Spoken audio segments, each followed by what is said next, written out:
Првиот човек на Штипската општинска изборна комисија Виктор Вацев смета дека утрешните председателски и парламентарни избори може да ја променат сегашната бројка од евидентирани 41.379 граѓани со право на глас. Зошто? Бидејќи во самиот список кој што е за парламентарни избори, значи се внесени оние лица кои што полнат 18 години, заклучно со 8.5 со денот на одржување на изборите, и затоа кај некои од избирачките одбори може и ќе се поклопат списоците со председателски и парламентарни избори, а кај некои можеби ќе имаме и отстапување за 1 до 2 од гласачите.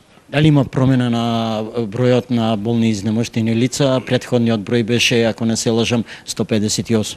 Па да, тие лица кои што се пријавени согласно роковникот на ДИК за гласање за председателски избори беа во првиот рок 158 лица, кои што ќе го остварат своето право на глас и денеска во вториот круг и уредно беа пријавени за гласање за парламентарните избори, додека согласно роковникот за ДИК кој што беше предвиден за гласање за парламентарните избори до 30 април, имавме пријавено нови 54 лица, од кои општинската изборна комисија прифати 50 барања како уредни согласно упатството на ДИК, а 4 ги одби бидејќи истите не беа во согласно со упатството за ДИК. Значи вкупниот број сега ќе биде 208 на територија на општина Штип, кој што ќе може да го оствара своето право на глас во домашни услови. Зборуваме за болни и изнемоштени. Да, за болни и изнемоштени лица, значи кои што се пријавени од првиот пат и кои што сега се пријавени со вториот рок. Добро, дали е се подготвено за отворање на утре на избирачките места и дали има некои промени во бројот на избирачки места или останува исто? Да, се е подготвено утре за изборите, значи сите избирачки места ќе ги отворат во 07:00 часот.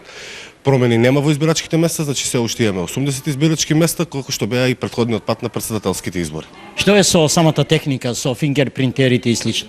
Значи секој избирачки одбор ќе има повторно еден убик апарат, односно еден фингерпринт апарат, кој што пред секое гласање, значи лицето ќе биде евидентирано дали сака да гласа за председателски и парламентарни избори или за кој тип на избори самото лице ќе избере да сака да гласа.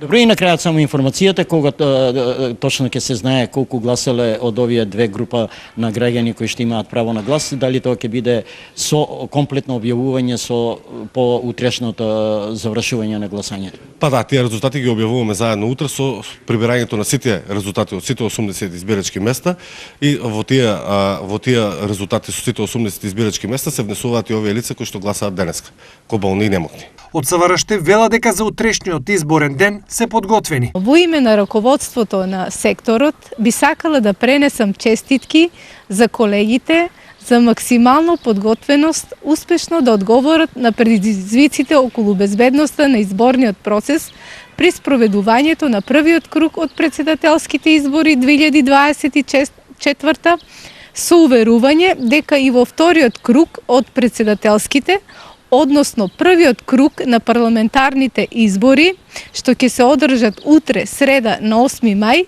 ќе продолжат со професионално извршување на полициските работни ангажмани со цел гарантирање на фер и демократски изборен процес.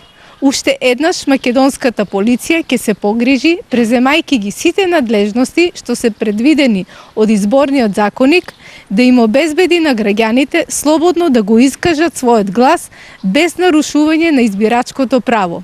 И за овој изборен круг преземени се сите потребни мерки и активности врз основа на претходно изготвен план, а полициските службеници на СВР Штип, кои треба да се грижат за спроведување на фер и демократски изборен процес, ќе бидат распоредени на сите избирачки места.